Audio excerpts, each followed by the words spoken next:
What's up, everybody? Top of the morning, Sunday sessions, episode 38, here to deliver tons of insight about scaling out your e-commerce business. If this is your first time joining, my name is Eric Castellano. Welcome to the Amazon Lit YouTube channel. Smash notifications, make sure you turn them on so you get notified when we go live. Got some updates to talk about. First of all, ASD is right around the corner. Super excited about it. It's absolutely free to attend. You just go to www.asdonline.com. Now, a few updates and information and insight about ASD. I get a lot of Instagram messages and YouTube comments about like, hey, is this a good event? I know a lot of Amazon sellers go there. So let me just paint a little bit of a picture for you about the opportunity that exists at ASD Market Week. So last year we did a little over $3 million in sales revenue from vendors that we met at ASD. So the opportunity is there, but you're going to get out of the show what you put into the show, right? So if you're just going to show up, you're not going to do any research on the ASD website. You're not going to connect with any vendors previously to going to the event, right? You're going to bullshit and just walk around the trade show with no intention. Then you're not going to have an amazing experience at ASD. A lot of ASD, the benefits of going happened before, right? So I encourage you to go there, especially if you're in the Amazon space. There's a lot of vendors. Like I said, we do about $3 million in annual revenue from vendors we met at ASD, and probably an average profit margin about 18%. So it's great. I love meeting people in person. It's phenomenal. It's my favorite thing to do. That's how you really get to harvest the relationships. So a little backstory. We were doing business with some of these vendors a couple of years ago that attend ASD, but until we started going in person and meeting with them physically, the product opportunities and the discounts that we needed to really grow those relationships didn't exist previously. So like that in-person connection is completely next level when you're able to connect with them in person and they're able to put a face to the email, a face to the name, and you're able to just have that human connection with them. It really elevates the opportunity for greater discounts, better relationships, more product opportunities, secret catalogs, like all those things that everybody's looking for. Because at the end of the day, everybody's looking for discounts, and discounts are great, right? But if you're not harvesting the relationships, it's going to be very challenging to get them. And everybody's biggest problem early on, and even mid to sometimes even large sellers, your biggest struggle is finding profitable suppliers. That's the biggest hurdle you need to jump over. So like go to ASD, solve that problem for yourself. We have some amazing events that happen out there as well. We have a trade show walkthrough. So if you've never been to an event, a trade show, and you're in EsellersRI, you get access to the trade show walkthrough. I think there's only maybe 2 or 3 tickets left, but where we walk the show floor with you, we introduce you to companies that we've been doing business with. We tell you where to go, what to say, how to navigate the show. So super excited about that. And let's get right into it. Oh, also BGHLs happen on 2/27. That's the day after ASD starts. It's in the evening. It's in downtown Las Vegas. And essentially we fly in speakers from all over the world. And it's an opportunity for people in the e-commerce community, a couple hundred of us, to hang out, network, and learn what's working in 2023.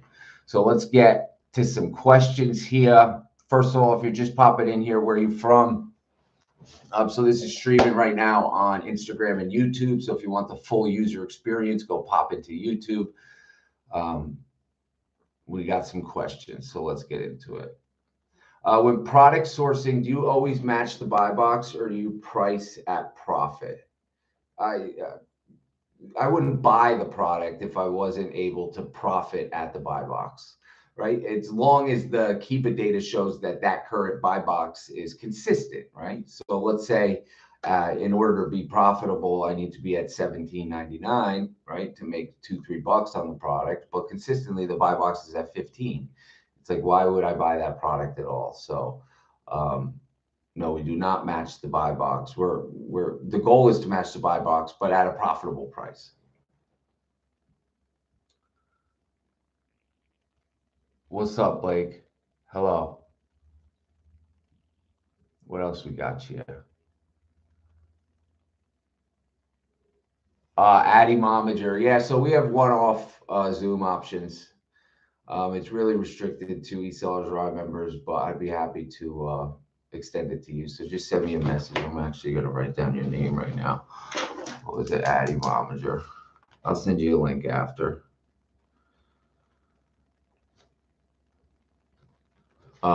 Yeah, so we have options. It's the 25-minute options, 50-minute options. And the purpose of those is to really dive into anything specific you want to talk about. It could be brand registry, it could be your account profits and making sure you understand your numbers correctly. It could be any listing issues. It could be really anything at all.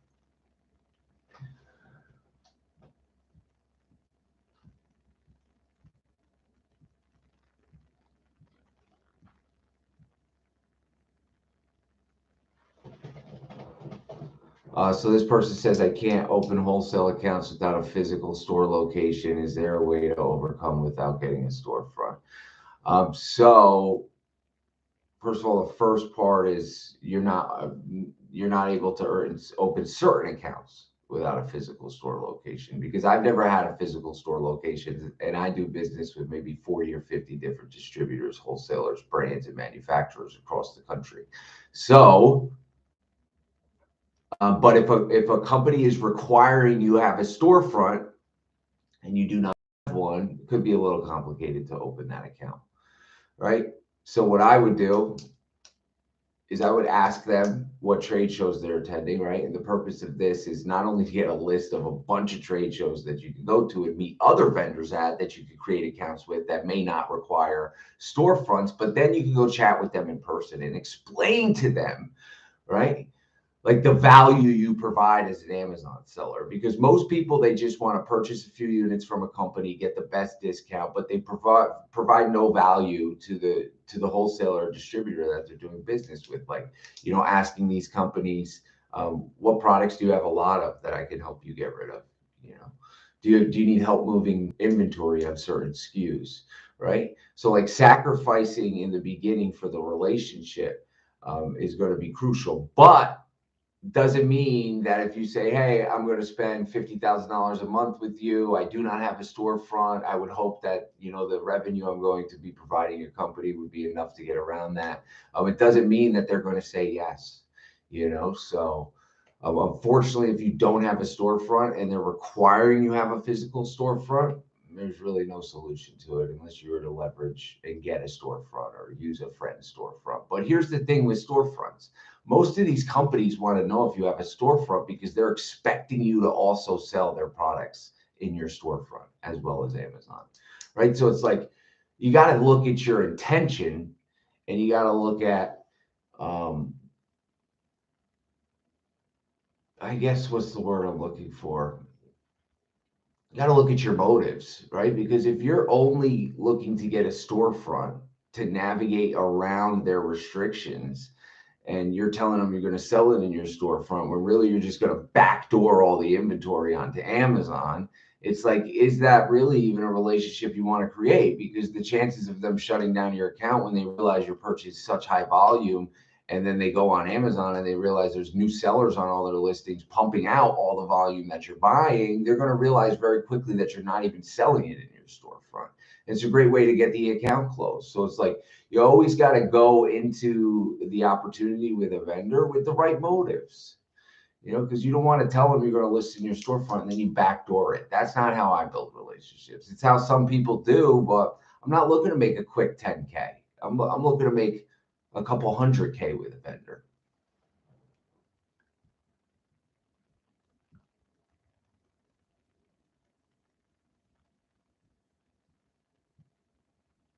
What else? I bought products in new condition in a master case from a liquidation company. I have an invoice. Can I list as new, or will I get an IP complaint?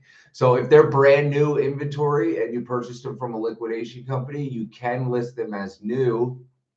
But here's the thing.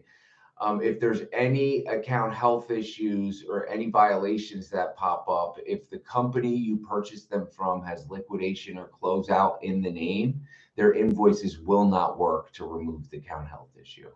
So whenever we purchase from liquidation and closeout companies, it's a risk versus reward scenario. And the same thing can happen if you list a used, right? Because sometimes they require invoicing. So The only time we purchase from liquidation and closeout is when we weigh the pros and the cons of purchasing the inventory, knowing that we cannot use their invoices for ungating, approvals, or any account health issues. Amazon does not accept invoices that say liquidation and closeout for any account health issues. So you got to be mindful. So normally, a few times a year, we purchase full truckloads from liquidation and closeout companies with the understanding that if anything was to happen, we would not be able to use that data to fix it. A&S Supply. Hello, would you consider selling a product if your net profit is 2 to 250? Yeah, absolutely. Depending on how much the product costs. If it's $100 product, I'm not interested in making 2 to 250, right? But if it's a $7 product that I'm selling on Amazon for 20 bucks and that 2 to 250, is a 10 to 12% net margin, then absolutely I'll jump all over that. And a big indication of when you should make decisions to take lower margins on your product is based on the volume that they're moving, right? So if a listing has the potential to sell 5, 6, 700 units a month because the listing moves 5, 6, 7,000 units and you'd be one of 8 or 9 sellers, then absolutely I'm comfortable picking up that product and making $2 to $250 on it. Because it's like you figure 600 orders at $2 profit, that's $1,200 a month in profit. You get 10 products like that, you're talking $12,000 a month in profit, right? And that's not even including all the other products that only move maybe 12, 24, 36, 48, 72 units a month. So like when you put all that together and you have your slower moving, higher profiting items and your faster moving, lower profiting items, it just opens up a whole world of opportunity for a very healthy spread of SKUs within your Amazon business.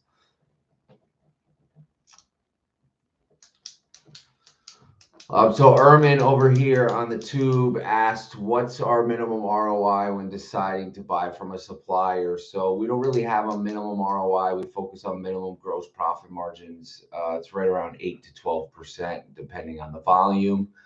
But our average ROI as a company is about 35%. So you can use that metric and just look between, anything less than 30% may not be worth your time.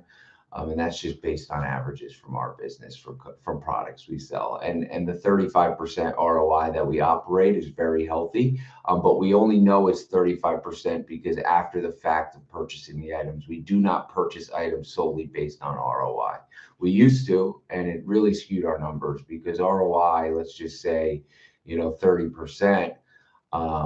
On a $10 product, that's $330. That's great, right? That's a nice chunk of change to be making on a $10 product, $330, especially if it's moving a few hundred units a month, right?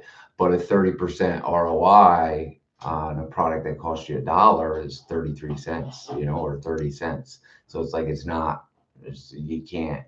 So if you're going to use ROI, you can't just have a ROI minimum requirement. You also have to have a profit dollar amount minimum requirement. So let's say your ROI minimum is 30%, and then you also have a requirement of minimum profit of, let's say, 250, right? So this way, any products that you're making 30% on, but aren't also bringing in at minimum 250 in profit, to pass on those.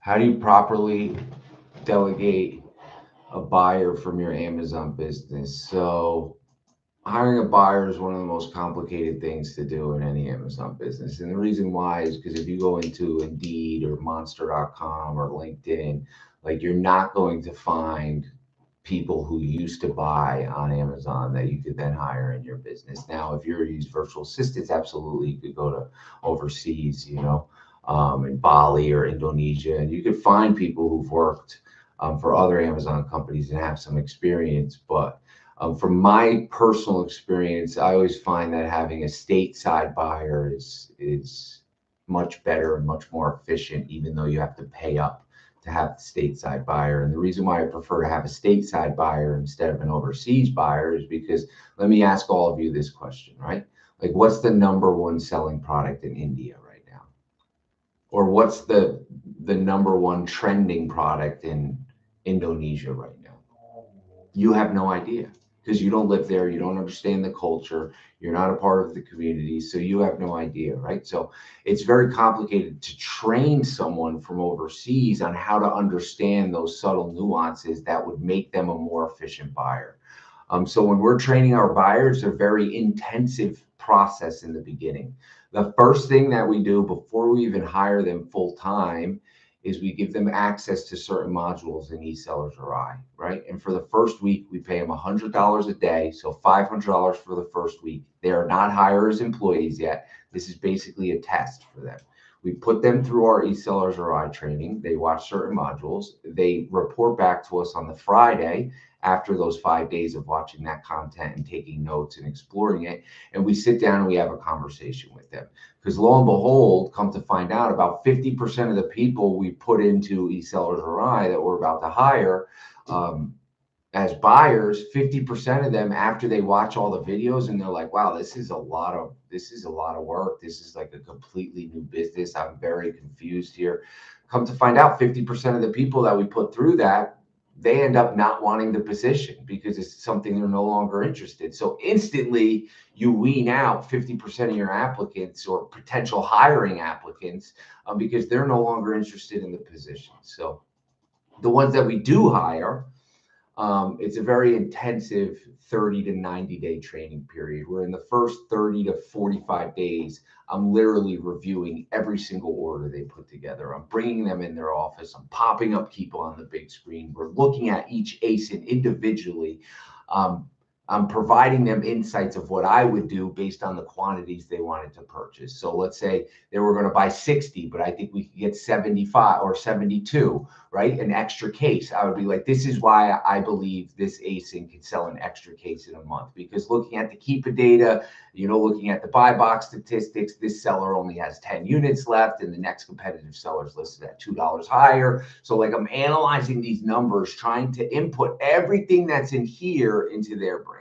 Right. And I also sit them down with other people in our business. So they're not only getting my perspective on buying, but they're getting the other employees' perspective on buying. So hiring a buyer is a very challenging process. It's very labor intensive. You got to review their orders consistently to make sure they're making educated buying decisions, because buying is the foundation of your company. If you're not buying the right products, it doesn't matter how fast you can produce them, package them, label them, ship them. If they're getting to Amazon and they're not making you money, then it doesn't matter what you're doing. You have to make sure you have an elite buying team. I can accredit a large portion of our success to our elite buying team. We have a team of 5 buyers, and they're very efficient. They purchase about $400,000 to $500,000 in cost of goods a month, each buyer. And I work with some companies who have 50, 60 VAs in a different country, and their buyers, all 50 of them are buying the same amount of inventory that one of my buyers is. So it's like your buyers are only as efficient as you train them. You got to train them thoroughly and review their orders, and also set minimum dollar amount requirements for purchases. So in our company, it's $10,000. If a buyer is going to purchase any product that they're going to spend more than $10,000 on for one product, regardless of how many ASINs they're selling it across, they need approval from either myself, Sebastian, or our buyer manager. Right? They need a separate set of eyes on that. For you, if you're getting started, that minimum requirement for one investment in one product might be $1,000 for you.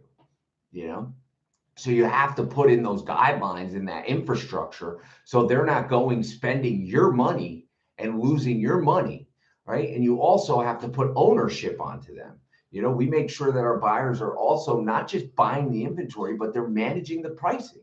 If they spent $50,000 on a purchase order, they can't just set it and forget it and send it into Amazon, never look at it again. It's their responsibility to dive into those metrics and make sure that the inventory is selling. And if it's not selling, I expect them to come to our Thursday meeting and deliver a solution of what we're going to do to get that inventory moving.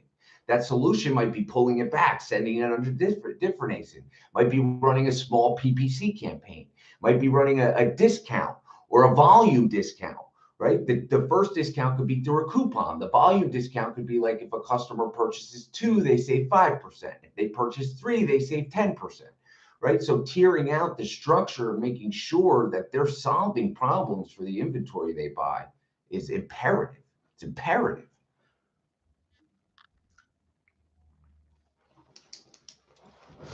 This is a great question, Abid. Which strategy would be better, going off distributors first or first finding brands on Amazon, studying them, whether they have a potential or not, and then approaching that specific brand? So definitely opening distributor and wholesale accounts is going to be 1,000 times easier than going brand direct, especially if you're brand new storefront. Most brand direct relationships, they want to see a storefront that has some established seller feedback, that has other products that they're selling in their inventory. Sometimes they even want to see products that are similar. So let's say you're about to close a grocery brand. They want to see that you're selling other grocery products. So closing brand direct is definitely much more challenging than closing wholesalers and distributors. Your main focus early on should be wholesalers and distributors, because a lot of them will open accounts with anybody. You know, it's when you start reaching out to brands that you see restrictions like, hey, you need a storefront. And it's complicated in the beginning because you don't have an extra $3,000 a month to spend on a storefront. You know, you might not even have a warehouse at that time. So it's like definitely brands are harder to close than distributors and wholesalers. And ASD is really no brands. It's all distributors and wholesalers. Well, mainly wholesalers. I don't think there's any distributors there. It's mainly wholesalers. And there's also some good closeout liquidation companies. If you operate a business where you maybe sell on eBay or, you know, Poshmark, and you're looking for like bulk pallet deals at the low, it's a great trade show to attend as well. Barry, what's up, brother?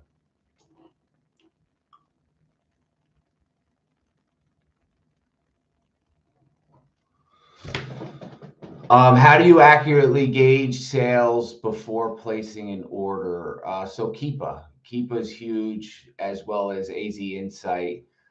So we'll use AZ Insight to get an estimate of the volume that the listing's moving, and then we'll analyze the Keepa data, as well as if it's a variation, we'll analyze the variation data to make sure, like if the listing says it's moving 300 units a month, I want to look at how much inventory is on the listing, what the competitive sellers prices are, and if I can compete for the buy box, you know. So, and I'm also looking at that Keepa chart, the peaks and valleys. I'm looking at the changes in BSR. I'm looking at the average consistent buy box price to make sure that I'm profitable, because some of these Keepa charts are crazy. It's like the price of Bitcoin, you know.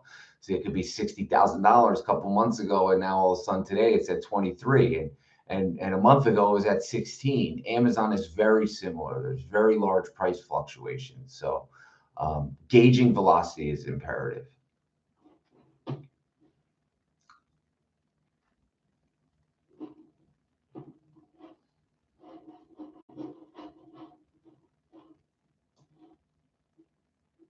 Yeah, Jaquez. I agree. I think any BSR under 300,000 is pretty reasonable, except for when you get into some of the smaller categories like baby, automotive. Like an automotive product ranked at 300,000 is not selling anything at all, right? That's the equivalent of like a grocery product that's in 500,000-600,000. It's not moving any inventory. And same with baby. Baby's a smaller category as well, so the BSR needs to be lower. But yeah, we purchase products ranked 300,000, especially in those heavy mover categories like grocery, personal care, health and household, home and kitchen. Those are some high volume categories. So there's opportunity there. Do you reply back to suppliers that have products with demand, but there's no margin for us? It depends how little the margin is. You know, if the margin is you're losing $5, then the chance of getting a discount slim to none, right? But if you're missing the margin by a few percentage points. Let's say you pull up their catalog, you realize you're making 5 or 6% margin on all their products. Absolutely, I would reach out to them and try to get some discounts on those products, even if it's my first order. Because the way I see it is, if you don't ask for the discount, then you'll never know if you can purchase their products. And the answer is still no if you don't ask. But if you ask, the answer could potentially be yes, right? And sometimes what we'll do is we'll put together 2 orders. The first order will be a much smaller one, let's say $1,500, $2,000, based on the current pricing in their catalog. The second order would be a much larger one, let's say $10,000 or $12,000, which is the same products, but I'll have slight discounts requested for all of them. I'll send that over in the same email with a little explanation saying, hey, here's 2 orders. The first order is what I can place at your current pricing in your catalog. It'll be about $2,000. The second order is the order I can place if you provide me discounts on this product, this product, this product, this product. It's a $12,000 order. So from a business perspective, when I pop open that email, I'm like, wow, this guy, he's going to spend $10,000 more with us if we give him a 5% discount on this product, a 7% discount on this product, a 3% discount on this product. It's like, absolutely, I'll entertain that. Most business owners will.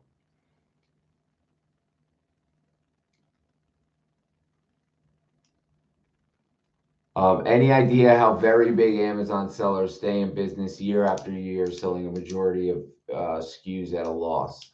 My first question to you, Cars and Cleaning, would be, how do you know they're selling at a loss?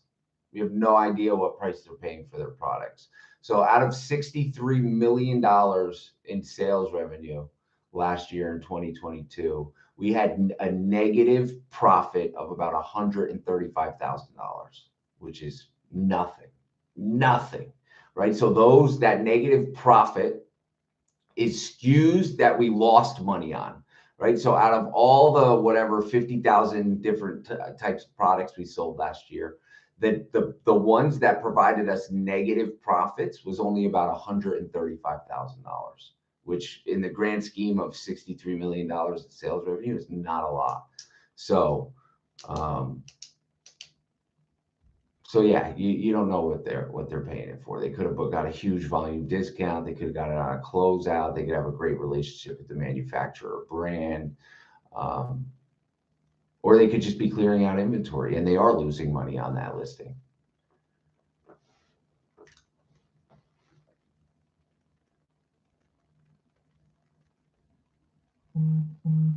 Yes, production costs, Cars and Cleaning. So we got a question over here. Does production cost include salaries? It does.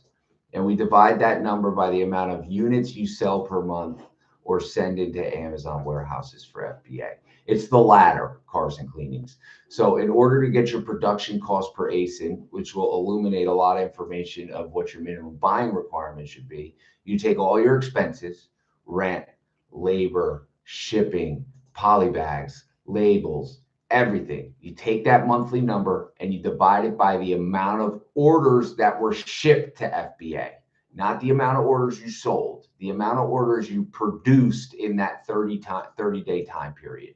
That will give you your PCPA, which is your production cost per ASIN. The reason why this number is so important is because let's say your production cost per ASIN is $1.50 and your minimum buying requirement is $2. You know that the net profit you're making per sale is 50 cents. It's not really great unless you're doing huge volume, right? But if your production cost is $1.50, then you could make your minimum buying requirements, let's say $2.75. And now you know that the minimum net profit you're making, if all works out, is $1.25 per ASIN. You know, when you scale that out and you're talking, you do 10,000 orders a month, you're talking $12,500 in net profits monthly. You bump that up to 50,000, you know, you're talking what? What is that? 50,000 times 125. Why is my math shit right now? $62,500 a month in monthly profit, right? So it's just a matter of scaling it out at that point.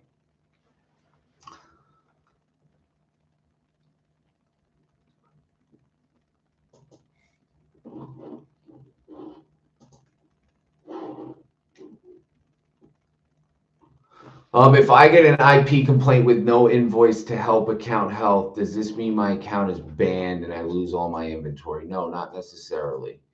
you are a new seller. This is my biggest fear. So I think it's super important for newer sellers to make sure that they have the proper documentation to submit for any account health issues, because you're absolutely right. In the beginning, a few account health things could definitely be detrimental to a newer account. But I say that to say this: there is literally, I don't want to say no problem that can't be resolved or no account that can't get unsuspended. We've had some issues with getting some Section 3 drop shipping accounts unsuspended recently. But other than that, we've been able to get hundreds of accounts back for some of the craziest reasons: review manipulation, missing invoices, um, huge order cancellations, Amazon holding your fees. So, it shouldn't really be a fear. If you're doing your analysis and you're researching these products and making sure that you have the proper invoicing, you're set up.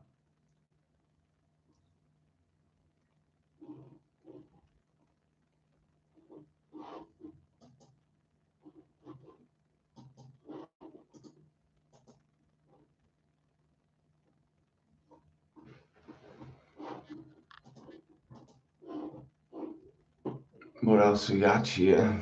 I got a meeting in 11 minutes, so I got to break out of there. Yeah, it will be this whole live will be posted on our YouTube channel. What trade shows do I recommend new sellers attending? Definitely ASD. ASD is the most new seller friendly market that exists. 100%. Another good trade show is the Sweets and Snacks Expo out in Chicago. Expo West is good as well. It's a little more brand direct. What I would encourage you to do, American Bargain Store, is Google the local convention center near the closest city that you live by and just look for trade shows. There could be different trade shows. You got to think out of the box, right? If there's a fishing trade show, go to it, right? Who knows? You might find a great distributor who sells lures or fishing reels, something you never even thought of, right? Or maybe there's a video game trade show in your area, right? Or a kitchen trade show. Like, there's all these different types of trade shows that I think most people don't even really think about. So I would pop into your local um, convention center website and just search what trade shows are popping up. And you can even do it in if you're open to driving a couple hours, you can even expand your search and look for nearby cities as well.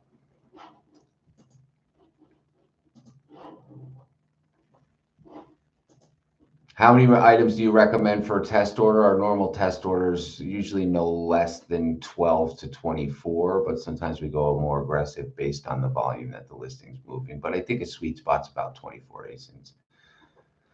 What are we spending per month? Cost of goods. So about 42%. We did 5 million.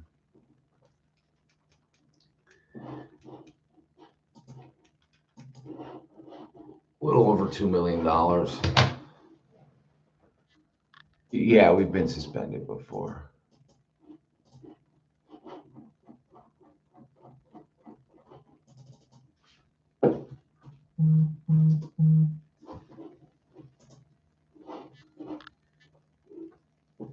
Lily Girl, she's a new seller. She's got 3 reviews. I bought 250 stock, and now a big seller has come in with more than 2,000 reviews with 270 ratings. Now I'm not getting the buy box, even if I lower the price. So first thing you want to check is how much inventory do they have, right? Because if they only have 100 units and the listing's selling 1,000 units a month, then really they only have a couple days worth of inventory, and they'll sell out, and you'll be able to get the buy box again. Right. But if the listing's selling 1,000 a month and they have 5,000 units, then you'd have to essentially wait 4 to 5 months for them to sell out their inventory and start sharing the buy box. So that's step number 1. You got to look at how much inventory they have, right? Because that's going to determine how competitive of a seller they are. And then based on the inventory that they have, you make a decision of how you're going to win the buy box. I'm not sure if you're profitable. Okay, so you're saying you're not winning the buy box even if you lower the price. So what we like to do when we're having trouble winning a buy box on certain listings, or we're trying to move a little bit more inventory, we'll set up what we call a catch-all campaign, right? Where we add a few ASINs to a PPC campaign, which have about a $10 daily budget, so about $300 a month, right? And you don't have to run it for the whole 30 days. It'll have a very low cost per click, between 5 and 15 cents, right? And we'll throw that ASIN in that campaign with the hopes that Amazon will start prioritizing the buy box to us. Another great thing we like to do, and it's absolutely free to set up, the only thing they charge you is the discount that you offer, is a volume discount. So if you go into Seller Central, and you go to the advertising tab and you click at the bottom, I think it's promotions. I might be mistaken there, but it's the last option on the advertising tab. You can set up volume discounts, which essentially will let the customer know that, Lily girl, you're offering a 7% discount if the customer buys 2, or you're offering a 10% discount if the customer buys 3. So that may prompt Amazon to give you the buy box. And then the last suggestion is, if the seller has ridiculous amounts of inventory, you ran the numbers, there's no chance of you getting the buy box. What we'll do is we'll just liquidate that product, right? Because there's no sense of leaving it in Amazon and having sitting and collecting dust. Because let's say the cost of goods you could get back is $500. How many times can you flip that $500 over the course of 6 months? You could probably flip it 4 to 5 times over the course of 6 months. So you could turn that $500 that's just collecting dust in Amazon right now, waiting to get the buy box, you could turn that into $2,500 over the course of those 6 months. So it's like also understanding, and my buddy Oliver Flips, he just posted a cool post about this. He's like, you got to know when to get out of a listing. You got to know. It's super important.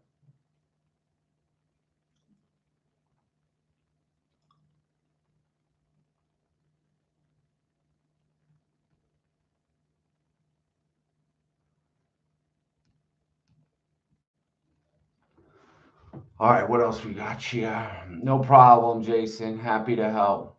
Also, too, if you're new and a lot of this sounds confusing, or you're hearing me talk about words that you don't really understand yet, we have a completely free beginner's guide to Amazon wholesale success that lives in our YouTube channel. It's a 22 video playlist. We'll kind of break down the fundamentals and teach you everything you really need to know to get started. It'll teach you a lot about the lingo and what to look out for when you're researching products, and how to ship your first inventory into Amazon and all of that.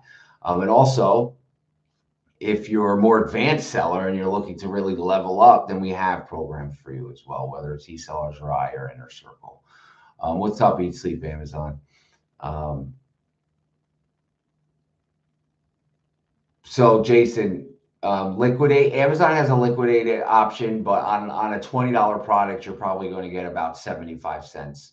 A product that sells for $20. So figure 42% cost of goods. You're looking at, you spent $8 on it. If you use Amazon liquidation for a product that you paid about $8 for, you'll probably only get about 75 cents back. So we always prefer to pull the inventory back first, before we choose liquidate option. I don't think we've ever chose liquidate option, because Amazon's just trying to rob us of every dollar we spent on that product. So we do not use the Amazon liquidate. And also keep in mind, if you are making removal orders on January 17th, which was last Monday, about a week ago, Amazon essentially doubled the cost for removal orders and disposal orders. So you got to run the numbers. You got to run the numbers when you're making removals and disposals.